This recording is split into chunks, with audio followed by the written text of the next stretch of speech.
It's really windy. We need more people to sit down and hold down our seats. Thank you so much. Well, good morning, everyone, and welcome to a beautiful fall day. I believe today is the first day of fall, and it feels like it, and what a great opportunity for us to gather together. I want to thank you for attending this announcement today, and thank you for being part of a community that is focused on improving mental health and helping our citizens. I also want to say thank you to the City of Knoxville for hosting us today here and their team for getting everything ready. Appreciate everything. Today we're going to announce a wonderful partnership between Knox County and the Mental Health Association of East Tennessee. And the origins for this project really go back several years when several people that are here with us today, including myself, we came together in a workshop that talked about mental health services, and literally everyone was there. The district attorney, the sheriff, elected leaders, different mental health providers, doctors, all sorts of groups. And it was a full-day workshop where we talked about what are we doing, what are we not doing, and it became pretty evident to me that as different questions were being raised of what are we doing in this area, or we need to do more in this area, other groups would say, well, we're doing stuff in that area and here's what that is. And then as more questions were raised about, well, could we focus on this, other groups would say, well, I think we're doing that over here. And there seemed to be a whole lot of services, a whole lot of effort on mental health, but it seemed to be no glue as to who was doing what and where, and nobody had a real roadmap for what were the services in our community. It was a real disconnect, and as some said, we were doing more in this area, others say we're not doing enough, and so it just seemed to be a real disconnect, and I always remembered that. And then in the last couple of years as a commissioner, I spent more time learning about mental health and some of our partners, and I took a lot of tours, and as I would ask more questions, I would get more questions, and then I would find out where's the data. And there really wasn't a lot of data, and there wasn't a lot of that substance to figure out what does our roadmap for mental health look like. And so that really is the impetus for the project and the partnership. Really what it came down to was looking at what things we do in other areas and then applying them to mental health. So in the last couple of years as a commissioner, we have worked with our real estate association groups to find out what is the state of housing in our community, to give us an annual report, to find an opportunity to learn what is the data, where can we be helpful, what are things that we can do to improve housing and real estate situations and growth and boundaries when it comes to development. And then I said, well, if we can do it for that, we can do it for this. So I went out and I talked to many of the providers that we're already working with, groups like Helen Ross McNabb, groups like our health department, others in the private and public service, and said, who could be the glue, who could be the group that could go and work with everybody, bring that data together and bring us an annual state of mental health in this community. And that was really quickly identified by multiple parties to be the Mental Health Association of East Tennessee. I reached out to them and said, do you think we could do this? And they said, absolutely. And that really came together this summer where I sat down with Mayor Jacobs, other commissioners, and said, how can we bring our resources together? How can we fund an annual report? And then how can we sort of stick with it for a number of years so that every year we get a sense of where do we stand as a community. I really don't know the answer to that. Does mental health affect 500 people, 5,000, 50,000? In what way and shape does it affect our criminal justice system, our way of life, our education system? So we have reached out, we formed a great partnership, and they're going to talk more about the specifics of that goal. But I'm really excited to have the partnership, and I'm really excited that our commission, I want to thank them for the funding that they put forward to this. I want to thank our Mayor Jacobs for getting behind it and realizing that this is a much bigger puzzle, and this is just one piece of that puzzle that we can put together. So without further ado, I want to thank everyone for being here and turn it over to Mayor Glenn Jacobs, Knox County Mayor.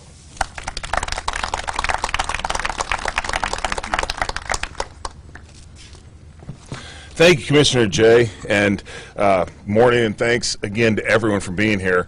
Before we get started, I'd like to take a moment to recognize the elected officials who are here to support this announcement. Of course, Commissioner Jay, Commissioner Courtney Durrett is here, Trustee Ed Schaus, Attorney General Sharm Allen, from the City of Knoxville, and my friend Mayor India Kincannon. Thank you for being here, Mayor, as well as Councilwoman Seema Singh. Thank you for being here. Also, Dr. Buchanan from the Health Department, Jerry Wagner from Helen Russ McNabb, and Mark Fields from the Knoxville Chamber. So thank you all for being here. I'd also like to thank all of our partners in the mental health fields for being here and showing their support. Their collaboration and input will be crucial to the success of this project. Knox County is the best place to live, to work, and raise a family. However, nowhere is perfect, and we always need to keep striving to become better.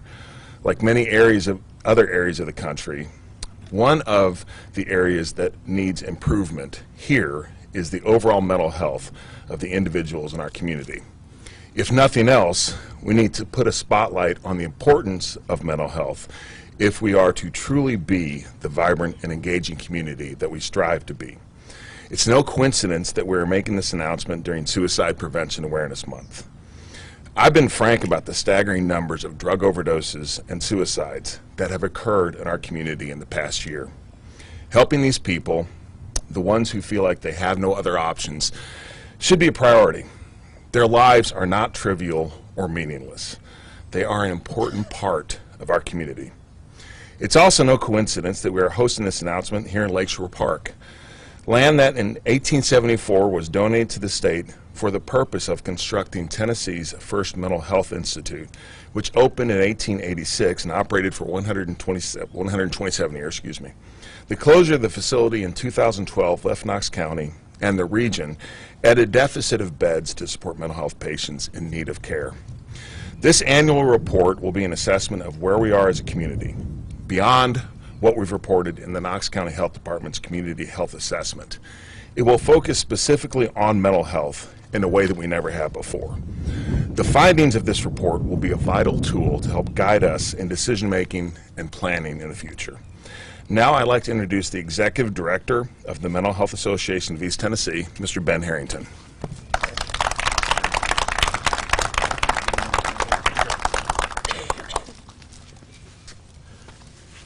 Thank you, Mayor Jacobs. Thank you, Commissioner Jay. It's a privilege to be here.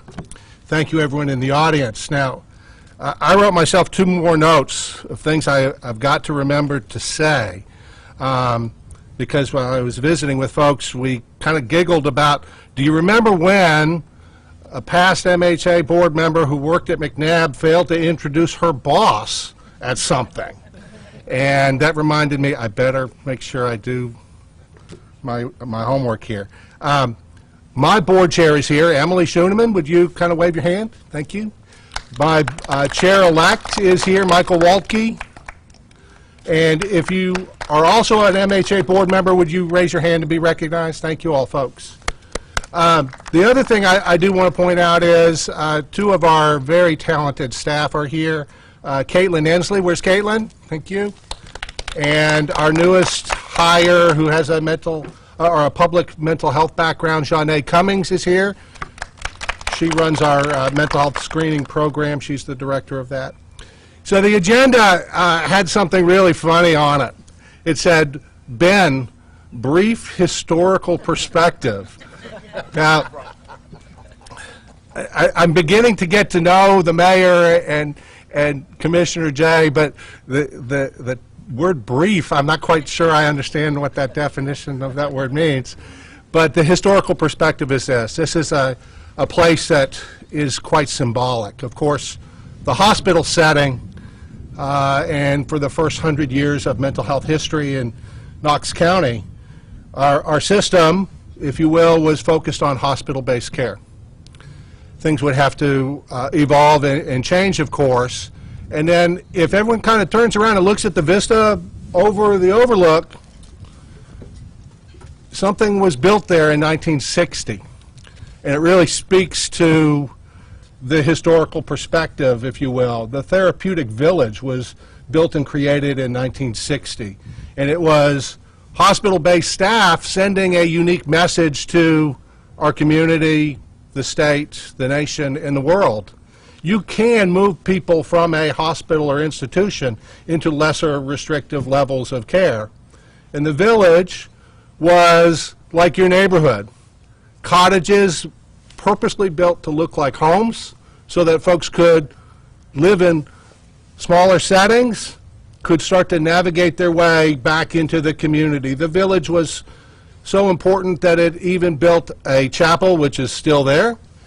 There was a swimming hole, if you will. If you're from East Tennessee, we mean swimming pool. There was a library, a diner, a coffee shop, a printing business. There was even a theater. And so it was meant to be able to help show the world you could transition people into a different environment from a hospital with the right supports. And that is the historical lesson I'm trying to imply here. You can have hospital-based care, you can have community-based care, but you've got to make sure you have the right supports to do it and do it well. Now, our community, as Mayor Jacobs said, is a thriving and robust community. Our community deserves a thriving and robust mental health system. And that system means so much. It's not just the care provided at community mental health centers. It also means at hospitals. And yes, we're going to get some new hospitals coming in 6 months, a year, that sort of thing, which is great. But it also means if you come from a certain sector of our community and you provide any services that connect to persons with mental health care needs, it means those areas too. We need to have a thriving, robust mental health services arena because our community deserves that too. Our citizens deserve that too. So the process that the Mental Health Association has been tasked to lead is an important one. Yes, we're going to conduct a gap analysis project. We're going to ask key informants, hopefully many of you, all of you, to participate in the process. We're going to collect that information, then we're going to start to synthesize it, and we're going to ask many of you to come back to the table to do key informant interviews.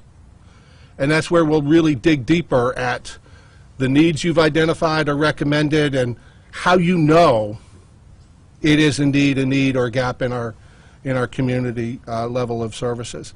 We're going to ask you, how do you really prove that need, or prove that need is so dire and urgent that we need to act on it quickly, or it needs to be at the top of the recommendation list rather than mid-level or such. So we're going to ask your input. So we're going to collect all that information. We're going to compile it into needs that we can then work to publish and make recommendations to the county, and then other stakeholders can certainly, and we do expect you all to take advantage of it, whether it's the city, whether it's the county, whether it's United Way, whether it's Trinity Health Foundation, whether it's the state, federal partners as well, to see what we've figured out about ourselves.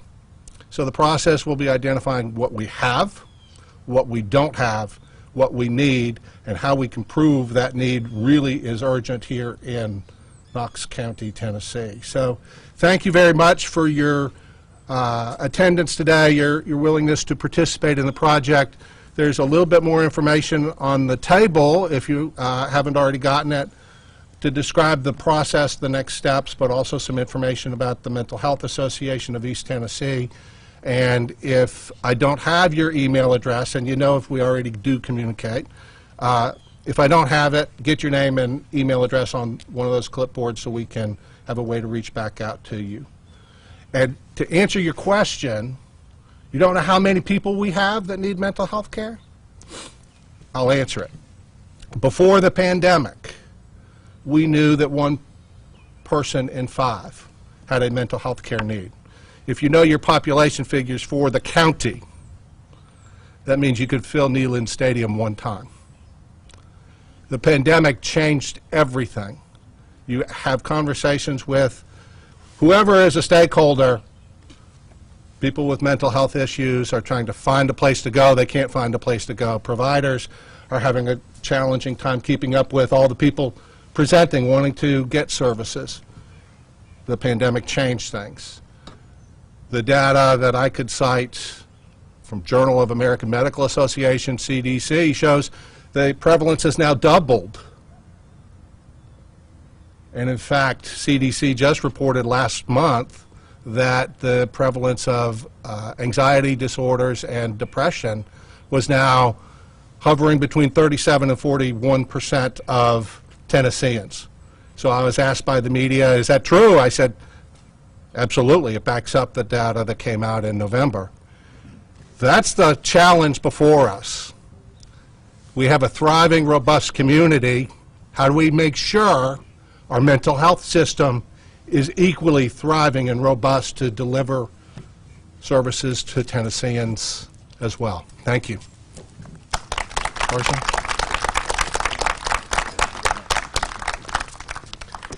Thank you, Ben. Thank you for everyone joining us here today. We'll be able to stay afterwards, answer any questions, and talk further about the report and the project and the partnership together. We would like to ask one last thing before you leave. If you are a mental health partner, provider, stakeholder, or somehow involved in this project and the well-being of mental health in our community, to just come up. We want to just get one big group picture before we leave, and I know that's a little unorthodox, but we wanted to sort of mark the occasion and talk about where we launched this project. So come on up to the steps, and thank you all for being here, and appreciate all the opportunities.